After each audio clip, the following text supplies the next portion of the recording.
les règles du jeu sont les mêmes que ce matin, c'est-à-dire que n'hésitez pas évidemment à nous envoyer les questions et les tweets qui étaient éminemment sympathiques. Le hashtag Ozon 2013 ou le numéro de téléphone que j'ai oublié, Alzheimer précoce, 06 33 13 48 48.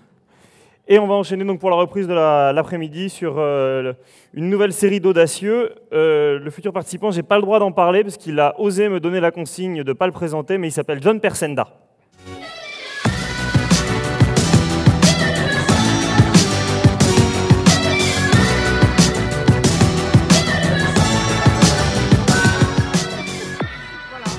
Bien, alors je voulais vous dire une chose, c'est qu'il n'y a pas eu de remaniement ministériel ce matin. Je ne suis pas le nouveau ministre du redressement productif. Aude n'est pas la secrétaire d'État à la France qui ose, mais nous allons oser. On a fait une émission de radio l'autre jour ensemble, et John m'a dit qu'il allait venir avec ce t-shirt, et je lui ai dit j'en veux un aussi, et je le porterai toute la journée. Voilà, ceci explique cela. Merci de m'avoir laissé démarrer. Alors, on vous voit derrière, alors il faut que j'arrête de me retourner, me dit la technique, mais des longs réflexes. On vous voit derrière effectivement Saint-Gémond-de-Bourg, vous aussi vous ne retournez pas, au motif qu'effectivement vous produisez en France, alors on va en parler. Vous êtes venu avec des sacs poubelles, alors je me suis demandé s'il y avait un message pour moi, bon, je trouvais que ce n'était pas très sympa, mais en fait c'est parce que évidemment c'est votre core business, donc on va en parler dans un instant. Il y a une phrase d'Aragon que j'aime beaucoup. Aragon disait « Vous n'avez pas l'âge de votre état civil » et je ne donnerai pas l'âge que vous avez à votre état civil. 73 ans. Voilà, c'est vous qui le faites, c'est très bien. Et quand on s'est rencontrés, vous me parliez de projets allant jusqu'à 2028-2030. Enfin, vous avez plus la pêche que ceux de la génération Y qui sont vus ce matin. Alors, on le voit dans les mains. J'adore. Ben oui. Aude a prévenu, petite joueuse, qu'elle partirait à 2h30 ce soir, mais je sais qu'on a prévu de se retrouver à 4h au bar du Carlton.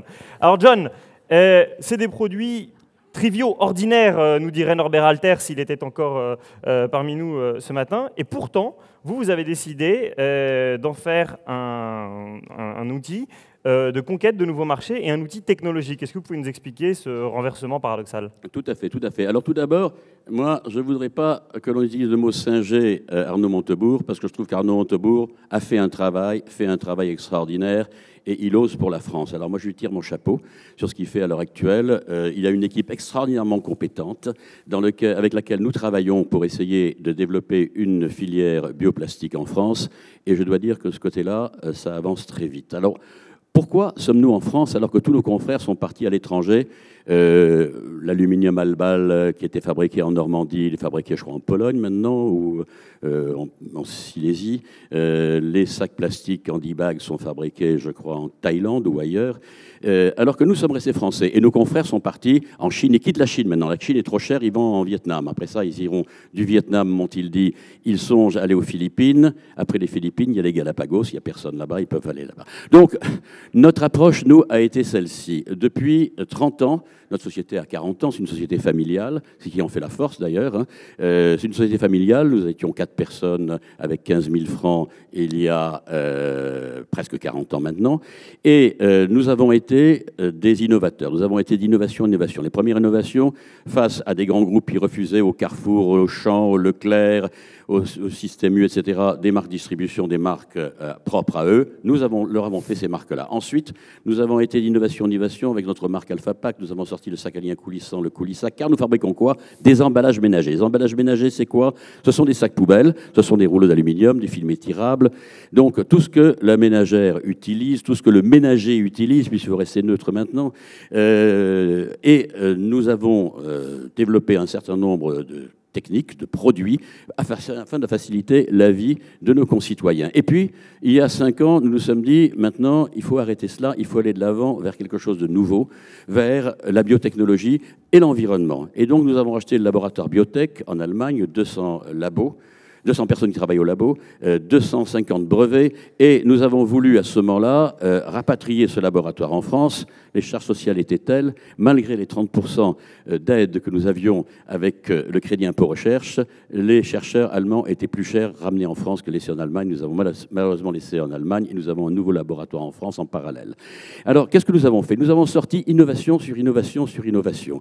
Nous avons sorti d'abord des sacs biodégradables à base de fécule de pommes de terre, fabriqués en France. fécule de pommes de terre. Nous avons sorti des sacs à base de matériaux végétaux. Vous savez qu'un sac poubelle, par exemple, d'1 kilo, dégage dans son cycle de vie 2 kg de CO2 dans l'atmosphère. À partir du moment où vous prenez une matière végétale pour le faire, il n'est pas biodégradable, il est exactement comme les sacs fossiles, mais il absorbe 1 kg de CO2.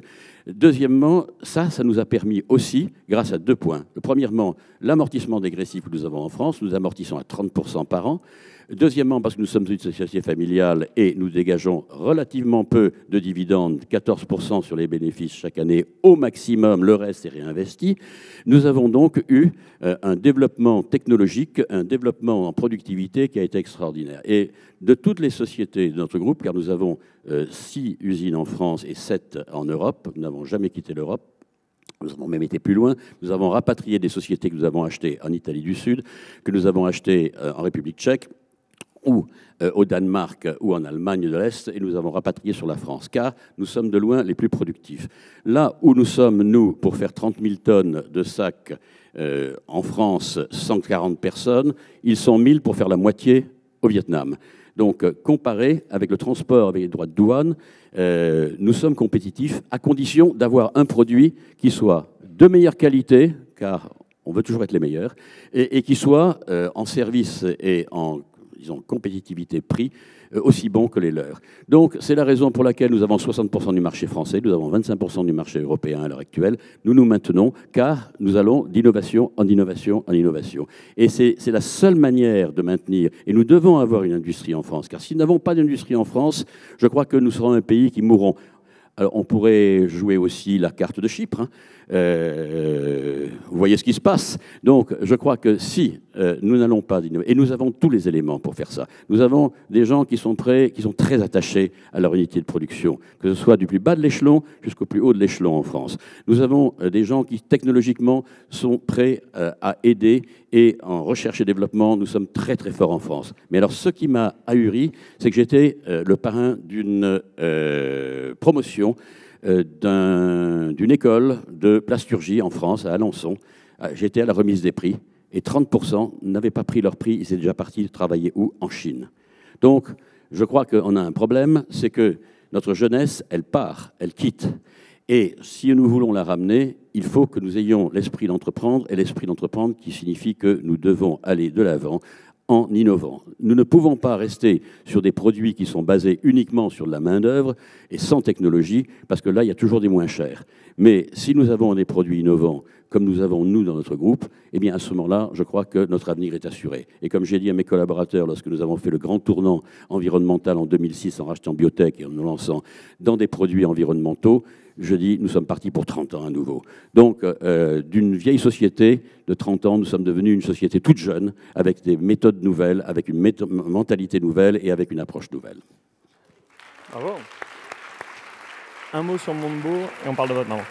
Alors, un mot sur Montebourg, on me demande. Ben non, mais non, mais pas Montebourg, intuitu personné, mais ce qu'il pourrait faire.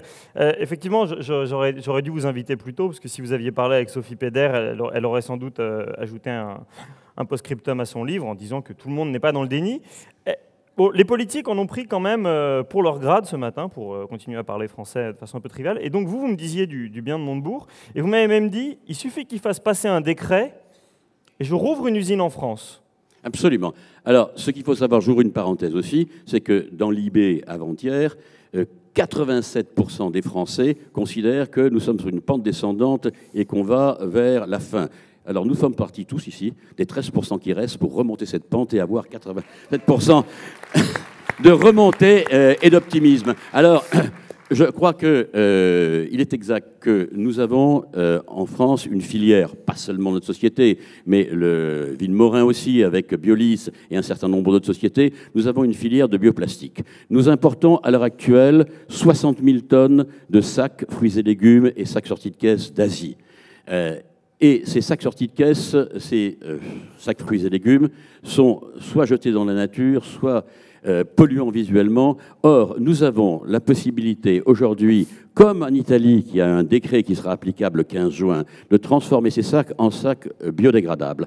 Ça signifiera deux choses, que nous pouvons mettre nos détritus de cuisine dedans et ils iront vers la biodégradation, mais surtout, nous créons une filière bioplastique en France, nous serons en avance, mais nettement en avance sur tout le monde, et ça, c'est grâce à une loi qui a été votée par l'Assemblée nationale, qui est un peu floue encore, mais on attend un décret. Alors, le décret est entre les mains des douanes. Et alors là, laissez-moi vous dire que les fonctionnaires français, c'est du sérieux. Et d'ailleurs, j'étais à une réunion de Madame Lagarde où il y avait l'ambassadeur de Chine qui disait « Mais Madame Lagarde, regardez, nous avons des Chinois qui investissent chez vous, des Chinois qui viennent avec leur argent. Et alors, la complexité qu'il y a pour avoir leur permis de séjour, leur permis de travail. » Et mon voisin, qui était M. Roquette, me dit « Qu'est-ce qu'on a de la chance d'avoir des fonctionnaires comme ça en France. » Donc, nous avons des fonctionnaires qu'il s'agit de bouger pour avoir un dynamisme. Et je dois dire que du côté de l'équipe de Montebourg, moi, j'étais sidéré par la connaissance du métier, par la connaissance de la technologie, par la connaissance de la filière qu'il pouvait y avoir et la volonté de créer une filière bioplastique en France, pas seulement pour notre société, mais pour les autres sociétés françaises qui sont ici. Et je crois que là, il fallait le faire, se mettre en marinière pour dire « acheter français ». Et nous avons suivi, disons, l'exemple, puisque nous avons un label maintenant, Origine France Garantie, qui permet aux gens de distinguer ce qui est fabriqué ici, ce qui est fabriqué là-bas, qui achète, pour qui, et qui le fabrique aussi. Hein. Donc voilà. Alors, votre message percute, puisqu'on a le droit, je pense que c'est Laurent Ruquier qui a dû écrire ce tweet, parce que John Persenda est la sphère vertueuse. Sa boîte s'appelle Sphère. Hein. Et sinon, John Persenda, le super innovateur Frenchy, qui rend le sale poubelle funky. Ouais, bon, osons le langage français. C'est pas grave. Peut-être un dernier mot, après avoir parlé de Montebourg, est-ce que vous voulez bien me parler de votre maman ? Ah bah oui, là, vous avez Parce que votre maman, elle a connu la crise de 29, et comme il n'y a plus que 13% des gens qui pensent qu'on peut relever... Oui, non, vous avez été étonné, cher ami, lorsque vous m'avez interviewé. J'ai dit que lorsque j'ai tout juste créé cette société, en 83, on a eu une grande crise. Et là, je me suis retourné vers ma mère en lui disant « Mais toi qui as connu la crise de 29, est-ce que tout le monde a disparu ?» Il me dit « Non, ça fait un bon nettoyage des mauvais et seuls les bons sont restés. » Alors on est restés, nous. Voilà. Ce sera le mot de la fin. Merci infiniment.